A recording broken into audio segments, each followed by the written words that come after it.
Hey everyone, my name is Josie and I'm so excited to be with you this week. We are in our newest series called In the Beginning. In this series, we are learning about some of the key stories from the beginning of the Bible. But let's go ahead and kick things off with one of my favorite Bible verses found in Isaiah 40:28. It says, "Have you never heard? Have you never understood? The Lord is the everlasting God, the creator of all the earth. He never grows weak or weary. No one can measure the depths of his understanding." I love that verse. It tells us about God and how amazing He is. Let's sing it out and let's celebrate Him together right now.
That was great. I just love that verse and song because it helps us to know who God is and how amazing God is. He is the creator of all the earth. And speaking of amazing creations, have you ever heard of DJ Robosloth? Friends, it is time for DJ Robosloth Memory Verse Quiz. In a world where sloths can dance, one sloth rose above them all to become DJ Robosloth. Shout out the right answer if you know it. Let's play.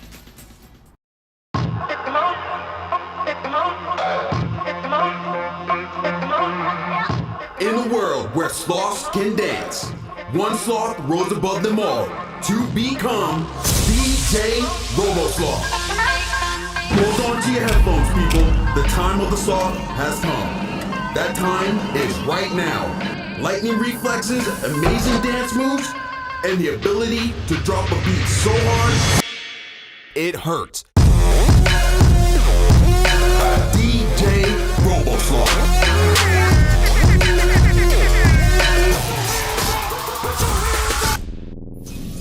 Fill in the blank. Have you never blank?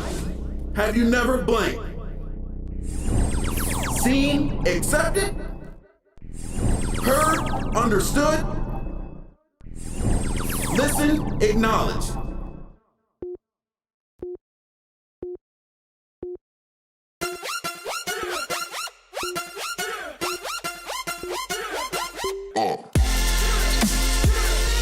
That's right. Have you never heard? Have you never understood? Next question.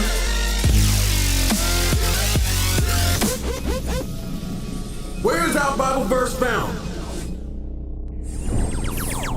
Luke? Genesis? Isaiah?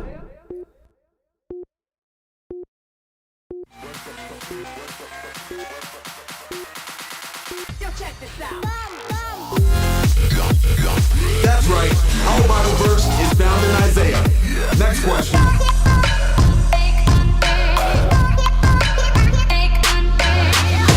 Fill in the blank. He never grows blank or blank. Strong, excited.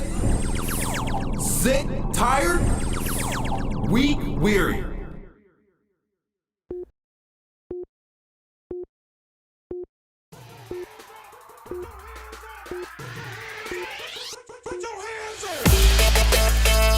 That's right, he never grows weak or weary. Great job. And remember, there ain't no party without DJ RoboSoft. Until next time, keep spinning.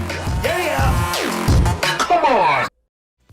Nice job, everyone. That verse reminds me that everything we see, God made, which makes me think of our Bible story.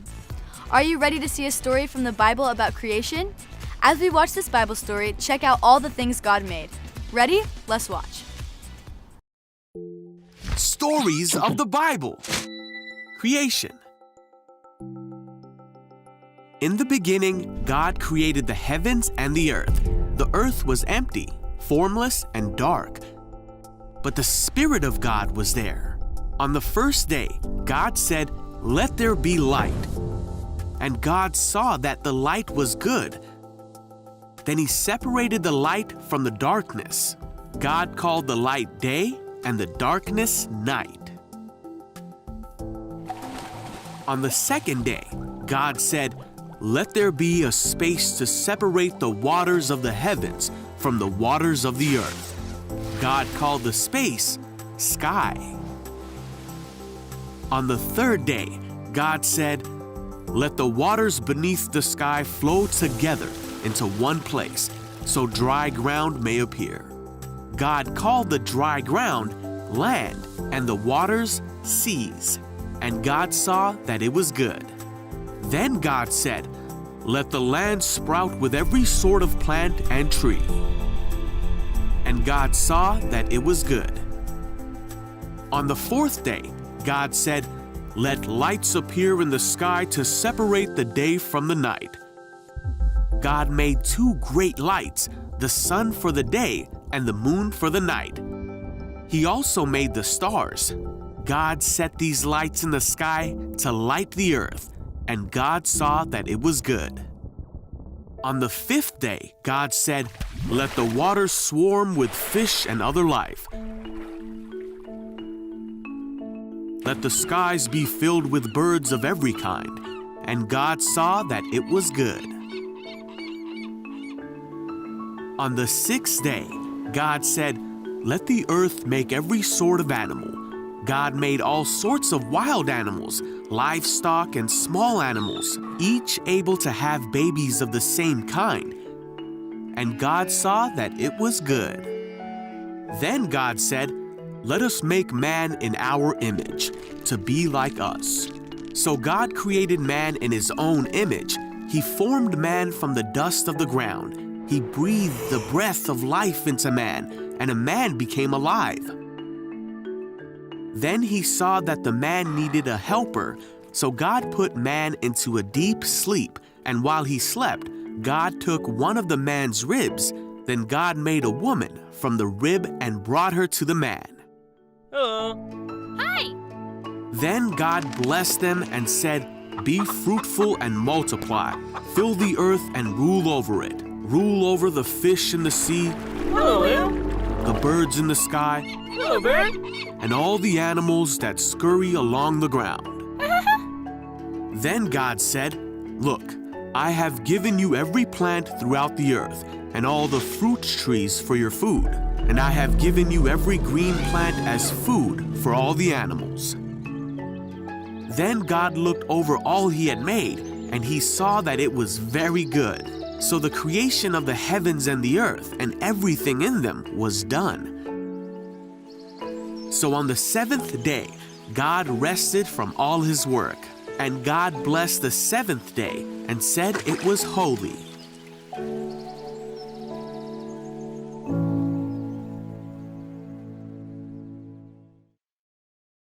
That was awesome. I am so amazed by God. Only He can create. And when God first created everything, the sky and everything in it, the oceans and everything in it, and the land and everything on it, He said it was all good. God even made humans. The Bible tells us that God loves all of His creation. And you know what's cool?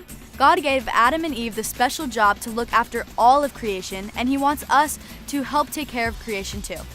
I just love learning about this. Let's find out more about God and His creation by watching a new episode of Reptile Hunter. We will follow Greg and his cameraman Dan all over the world in their search for reptiles that are in need of help. Let's check it out and see what he has to say. Hey, how's it going? Greg here, professionally trained, officially certified, and FDA-approved reptile hunter. Now, we go on the search for reptiles that are in danger. We bring them back to safety in our reptile reserve. So, come along with me and my cameraman Dan as we go on the hunt for reptiles.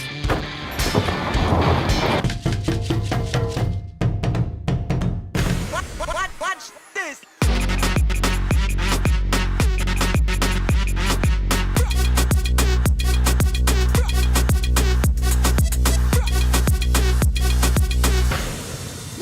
Reptile Hunter, saving reptiles since 2019. All right, we made it to the Sahara Desert, and we have a really exciting discovery today. We're in search for the African spur-thighed tortoise. Now, I know, it sounds a little scary, but I promise you, there's nothing to fear. The African spur-thighed tortoise is an herbivore, which means it loves these guys, vegetables, and you should eat them too. Now, this spur-thighed tortoise that we're looking for is hurt and in danger. Now, follow Dan and I as I lure it back into safety and bring it to our reptile reserve. Now, come on, Dan.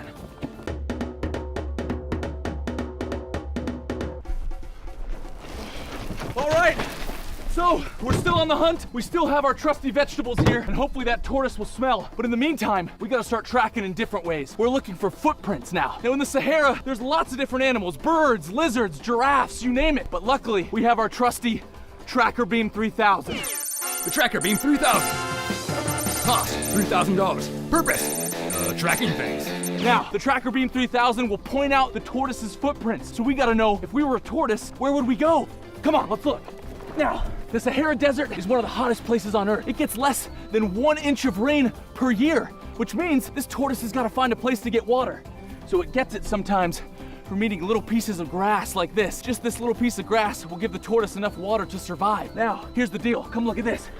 We really got to test the dirt to see if we can read some of those footprints, because the tortoise right now could be on the run from predators. Small tortoise, they're running from things like vultures and jackals, but the tortoise we're looking for is going to be way bigger, which means bigger predators, like a lion. Now, we really got to make sure we're being careful.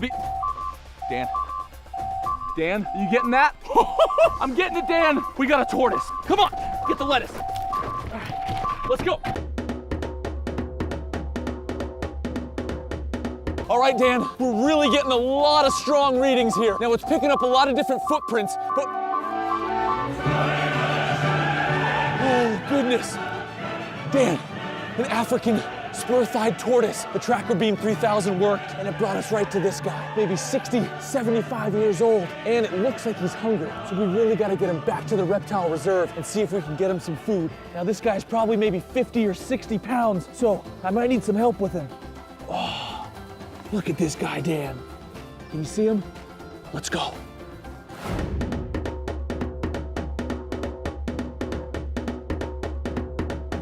All right, guys, we made it back to the reptile reserve. And look at this, we got the African spur-thighed tortoise into the reserve.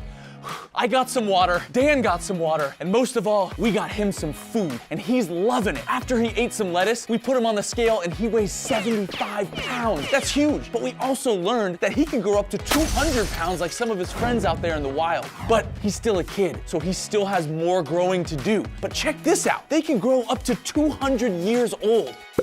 That is unbelievable stuff. It got me thinking, God is really big. He created me and he created George. He created everything. Dan, we gotta learn more about it. Come help me move George. Dan! All right, Dan, we gotta learn more. I'm gonna take George back to the reserve.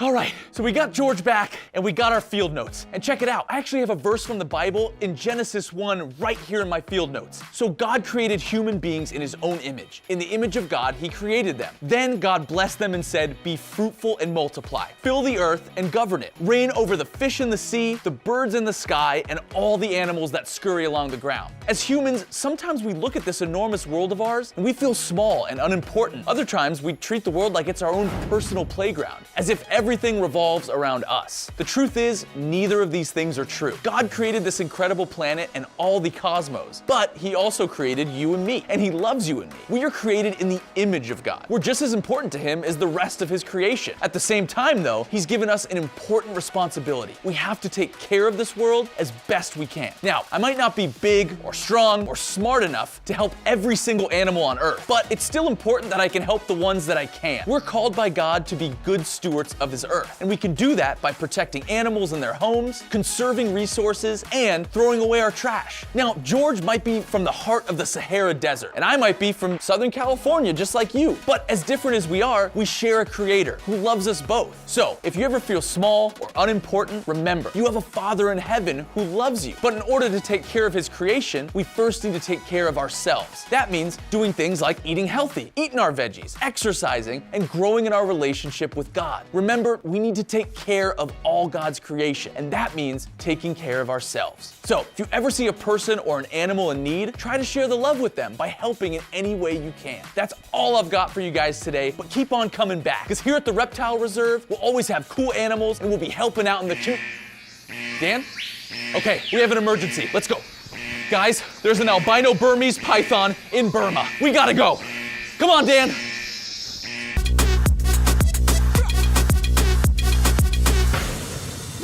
Reptile Hunter, saving reptiles since 2019.